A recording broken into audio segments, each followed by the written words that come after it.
Parliament परिसर के भीतर जहाँ पर कि महात्मा गांधी की बहुत बड़ी सी मूर्ति लगी है, अंबेडकर साहब की मूर्ति लगी है, वहाँ पर आप अब कोई प्रोटेस्ट डेमोन्स्ट्रेशन, कोई विरोध का प्रदर्शन नहीं कर सकते। देश के पार्लियामेंट का, संसद का इतना पंगु बनते हुए मैंने कभी नहीं देखा। प्रजातंत्र केवल खतरे में नहीं है, प्रजातंत्र समाप्त हो गया है इस देश में। नमस्कार, मेरा नाम है नमन अग्रवाल और बिफोरप्रिंट.in में आप सभी का स्वागत है।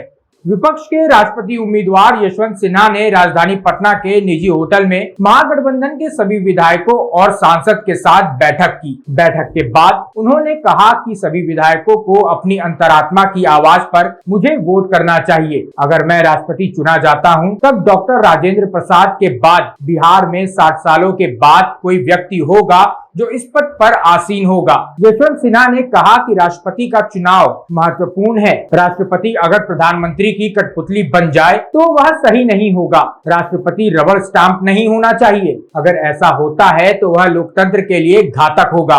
वहीं बिहार के मुख्यमंत्री नीतीश कुमार की चर्चा करते हुए यशवंत सिन्हा ने कहा कि उन्होंने समर्थन के लिए नीतीश कुमार से संपर्क करने की कोशिश की, लेकिन उन्होंने मेरे से संपर्क नहीं किया। विपक्ष की राजनीति पर बोलते हुए यशवंत सिन्हा ने कहा कि तेजस्वी यादव अच्छा काम कर रहे हैं और वह बिहार में विपक्ष को एकजुट करके चल रहे हैं। वहीं यशवंत सिन्हा ने कहा कि आज की भारत सरकार सहमति बनाने में विश्वास नहीं रखती है। अग्निपथ स्कीम को लेकर बिहार में सबसे ज्यादा बवाल हुआ। 4 साल के बाद भर्ती होने वाले जवान कहां जाएंगे? अग्निवीर सड़कवीर बनेंगे। उन्होंने कहा कि अब पार्लियामेंट में खड़े होकर तानाशाह शब्द का इस्तेमाल नहीं कर सकते हैं, जुमलेबाजी और भ्रष्ट शब्द नहीं बोल सकते। अब सदन में सदस्य खड़ा होगा और हर वाक्य पर सत्तारूढ़ और चेयर पर बैठे लोग कहेंगे असंसदीय बोल रहे हैं, कोई अपनी बात ही नहीं रख पाएगा। अब पार्लियामेंट में गांधी और अंबेडकर की मूर्ति के पास कोई विरोध प्रदर्शन नहीं कर सकेगा। सरकार को यह आदेश पारित करना चाहिए कि पार्लियामेंट का सदस्य कौन सा ड्रेस पहन कर आएगा। अब क्या उसके मुंह पर पट्टी लगी रहेगी? संसद को इतना पंगु बनते हुए मैंने कभी नहीं देखा। अब देश में प्रजातंत्र खतरे में नहीं बल्कि समाप्त हो चुका है। देश की जनता नहीं जागी तो इससे भी खतरनाक रूप देखने को मिल सकता है। आइए अब सुनते हैं यशवंत सिन्हा ने क्या कुछ कहा है। 18 जुलाई को बहन को डिस्टर्ब कर रही है। भारत के राष्ट्रपति का चुनाव होना है और उसी सिलसिले में मैं आज पटना आया। आप शायद इस बात से भी वाकिफ होंगे कि पटना वो शहर है जहाँ मैं पैदा हुआ था, जहाँ मेरा बचपन गुजरा, मेरी जवानी में यहीं पढ़ा लिखा।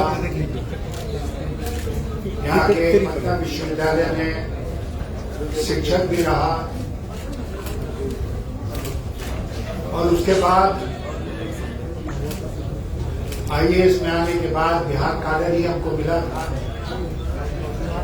और बहुत दिनों तक मैंने एक IAS ऑफिसर के रूप में अपनी सेवाएं दी थी इस राष्ट्र। यहाँ एक मोहल्ला है जिसका नाम है लोहानी। पटना में आप लोग जानते हैं मोहल्ला है जिसका नाम है लोहानीपुर। तो लोहानीपुर में ही मैं पैदा हुआ और लोहानीपुर का ही वो लड़का आज भारत के राष्ट्रपति का चुनाव हो रहा है। मुझे बहुत गर्व है बिहारी होने का और मुझे बहुत खुशी है कि आज मैं अपने जन्म स्थान पर अभियान के सिलसिले में आया हूं। ऐसे तो हर 5 साल पर राष्ट्रपति का चुनाव होता है, लेकिन इस बार का चुनाव कुछ बहुत ही विशेष परिस्थिति में। मुझे लगता है कि भारत की लोकशाही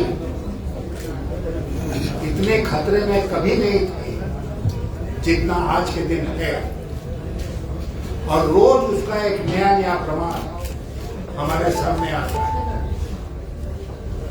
विधानसभा और लोकसभा ऐसे हाउसेज हैं, ऐसी सभाएं हैं जहां सीधे चुनकर लोग जनता के बीच से वहां पहुंचते हैं। और हर देश में जहां प्रजातंत्र है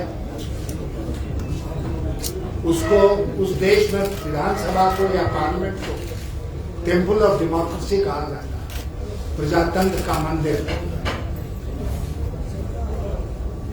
और वहां के सदस्यों को पूरी छूट रहती है कि वो अपनी बात बेबाकी के साथ सदन में रख सके।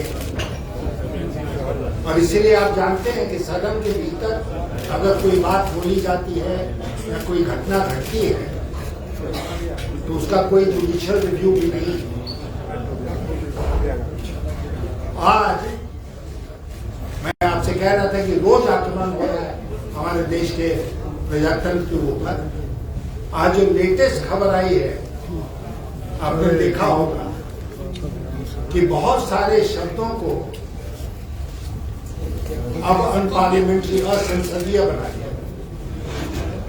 आप पार्लियामेंट में खड़े होके तानाशाह शब्द का इस्तेमाल नहीं कर सकते। आप वहां पर जुमलेबाजी शब्द का इस्तेमाल नहीं कर सकते। वहां पर कोई भ्रष्ट है ये नहीं बोल सकते। तो अब क्या दृश्य होगा जो 18 जुलाई से पार्लियामेंट सेशन शुरू हो रहा है, उसमें यही होगा कि एक सदस्य खड़ा होगा बोलने के लिए और उसके हर वाक्य पर सत्तारूढ़ दल के लोग और जो चेयर पर बैठे व्यक्ति हैं वो कहेंगे आप रुक जाइए, आप असंसदीय भाषा का प्रयोग कर रहे हैं। हर कदम पर रोका जाएगा और कोई अपनी बात नहीं कह पाएगा। इसी के साथ ये भी खबर आई है कि पार्लियामेंट परिसर के भीतर जहां पर कि महात्मा गांधी की बहुत बड़ी सी मूर्ति लगी है, अंबेडकर साहब की मूर्ति लगी है, वहां पर आप कोई प्रोटेस्ट, डिमॉन्स्ट्रेशन, कोई विरोध का प्रदर्शन नहीं कर सकते। तो मैं तो यहां तक कहूंगा कि अब सरकार को ये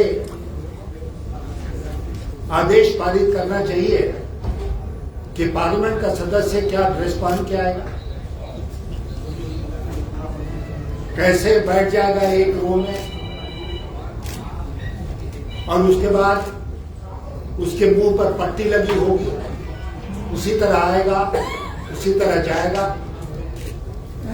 देश की ये पार्लियामेंट का, संसद का, जहां मुझे भी बहुत दिनों तक रहने का मौका मिला है, इतना पंगु बनते हुए मैंने कभी नहीं देखा। लेकिन यह आज सब कुछ संभव है। मैं अभी विधायकों से मिला, यहां पर सांसदों से मिला, उनसे मैं कह रहा था कि अक्सर हम लोग बात कहते हैं कि प्रजातंत्र खतरे में है। प्रजातंत्र केवल खतरे में नहीं है, प्रजातंत्र समाप्त हो गया है इस देश में। और अगर देश की जनता नहीं जागी तो इससे भी भयंकर रूप हम लोगों को देखने को मिल सकता है। पार्लियामेंट्री सिस्टम और गवर्नमेंट का एक बड़ा जो फायदा होता है वो ये होता है कि सरकार फैसला करने के पहले सबको बुला के राय मशविरा करती है। कमिटीज बनी हुई हैं विधानसभा में, पार्लियामेंट में, वहां राय मशविरा होता है और फिर एक मत बनाकर आगे बढ़ाया। लेकिन आज की भारत सरकार सहमति बनाने में विश्वास नहीं रखती है, कंसेंसस में उसका विश्वास नहीं है। वो एक बारगी अपनी बात चलाना चाहती है, कभी कभी बिना सोचे समझे। और ये अग्निपथ स्कीम जो आया है, जिसको लेकर सबसे ज्यादा बवाल बिहार में हुआ, और वो लाजमी था वो क्या स्कीम है? दुनिया के हर देशों का अगर आप देखेंगे उठा के, तो तरीका ये है कि एक आर्मी होती है जिसमें लोग भर्ती होते हैं, और एक नेशनल सर्विस होता है कि नौजवानों को कहा जाता है कि तुम 1 साल या 2 साल नेशनल सर्विस, राष्ट्रीय सेवा दो। ये अग्निपथ क्या है? ये राष्ट्रीय सेवा भी नहीं है, फौज भी नहीं। 4 साल के बाद वो नौजवान कहाँ जाएगा जिसको आज आप भर्ती कर रहे हैं अग्निवीर के रूप में? अग्निवीर जो है वो फिर सड़क वीर बनेगा, और उसके बाद इस देश के सड़कों पर जो उत्पात होगा उसकी शायद आज हम बैठकर कल्पना भी नहीं कर सकते।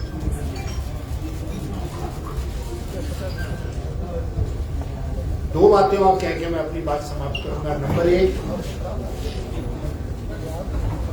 राष्ट्रपति का पद बहुत गरिमा का पद होता है। संविधान में उसको बहुत अधिकार नहीं दिए हुए हैं, लेकिन राष्ट्रपति का जो पद है, उसकी जो गरिमा है, उससे बहुत कुछ अधिकार राष्ट्रपति को मिल जाता है। वो प्रधानमंत्री को बुला सकते हैं, उनसे अपनी बात कह सकते हैं, ये बता सकते हैं कि सरकार कहाँ सही है, कहाँ गलत है। तो इसलिए राष्ट्रपति किस तरह का होना चाहिए? जो प्रधानमंत्री को बुला के फ्रैंकली अपनी बात कह सके, बेबाकी से अपनी बात कह सके। अगर राष्ट्रपति रबर स्टैंप है, अगर राष्ट्रपति प्रधानमंत्री के ही हाथों में कठपुतली है, तो फिर जाहिर है कि ये जो संवैधानिक दायित्व है राष्ट्रपति का, वो पूरा नहीं होगा। और इसीलिए आज के दिन का जो राष्ट्रपति चुनाव है वो महत्वपूर्ण हो जाता है। अगर इस चुनाव में कोई ऐसा राष्ट्रपति बनता है जो रबर स्टैंप, तो फिर इस सरकार को गलती करने से और ज्यादती करने से कोई रोक नहीं सकता। मैं बिहार की धरती पर आज आया हूं।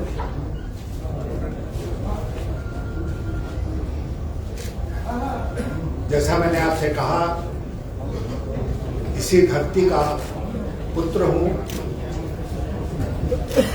और इसलिए इस धरती पर मेरा एक अधिकार भी बनता है। मैं बिहार के सारे सांसदों और सारे विधायकों से कहना चाहता हूं कि एक ऐसा मौका है जब आपको दलगत राजनीति से ऊपर उठकर अपने विवेक का इस्तेमाल करके अपने वोट को देना हो। वोट की प्रक्रिया क्या है? आप जानते हैं कि राष्ट्रपति के चुनाव में कोई व्हिप लागू नहीं होता। पार्टियों का अधिकार नहीं बनता है कि वो व्हिप लागू करें, और वोट सीक्रेट बैलेट के द्वारा होता है। ये प्रावधान क्यों किया गया? ये प्रावधान संविधान के निर्माताओं ने इसलिए किया कि वो चाहते थे कि जनता के जो चुने हुए प्रतिनिधि हैं, वो इस चुनाव में कम से कम अपने विवेक का इस्तेमाल करें, अपनी अंतरात्मा की आवाज सुने और उसके अनुसार अपना वोट दें। लाठी की भाषा इसमें नहीं चलेगी। और इसीलिए मैं सारे विधायकों और सांसदों से, बिहार के सारे विधायकों और सांसदों आज यहां से अपील करना चाहता हूं कि वो अपनी अंतरात्मा की आवाज को सुने। राजेंद्र बाबू के बाद 60 साल के बाद अगर मैं चुना जाता हूं तो बिहार का कोई व्यक्ति राष्ट्रपति भवन पहुंचेगा। 60 साल के बाद बिहार के लिए क्या अच्छा नहीं होगा? और देश के लिए भी अच्छा होगा। तो इसलिए मैं कह रहा हूं कि अंतरात्मा की आवाज सुनिए और उसके अनुसार अपना वोट डालिए। मुझे पूरा विश्वास है कि अगर विधायक सांसद अपनी अंतरात्मा की आवाज सुनते हैं तो उनका वोट मेरे ही पक्ष में जाएगा। एक बात और मैं कहना चाहता हूं। आज यहां पर आपने देखा कि 6 विपक्षी दलों के लोग इकट्ठे हुए। मैं तेजस्वी जी को, जो प्रतिपक्ष के नेता हैं विधानसभा, बहुत मैं बधाई देना चाहता हूं कि उन्होंने विपक्षी दलों को एकजुट करने का काम यहां किया है। ये जो एकजुटता है ये आगे भी चलती रहे। मुझे पूरा विश्वास है कि तेजस्वी जी के नेतृत्व में यहाँ के सारे दल जो विरोध में है सरकार के वो इकट्ठे रहेंगे और मुझे कोई शक नहीं है कि आने वाले चुनाव में, चाहे वो लोकसभा का चुनाव हो चाहे विधानसभा का चुनाव हो, बिहार की जनता इस विपक्षी एकता को आगे बढ़ाएगी, इस विपक्षी एकता को जिताएगी और जिन गलत लोगों के हाथ में हमारा देश, हमारा प्रदेश और हमारा संविधान चला गया है, उनसे देश की रक्षा करेगी। अगर आपको हमारा वीडियो पसंद आया हो तो इसे लाइक करें, सब्सक्राइब करें और साथ ही बेल आइकन दबाना ना भूलें।